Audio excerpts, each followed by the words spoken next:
காலையில் தினமும் கண் விழித்தால் நான் கைதொழும் தேவதை அம்மா. அன்பென்றாலே அம்மா என் தாய் போலாகிடுமா. காலையில் தினமும் கண் விழித்தால் நான் கைதொழும் தேவதை அம்மா.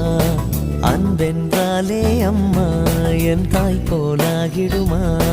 இமை போல் இரவும் பகலும் என்னை காத்த கண்ணையே, உனதன்பு பார்த்த பின்பு அதை விட வானம் பூமியாவும் சிறியது.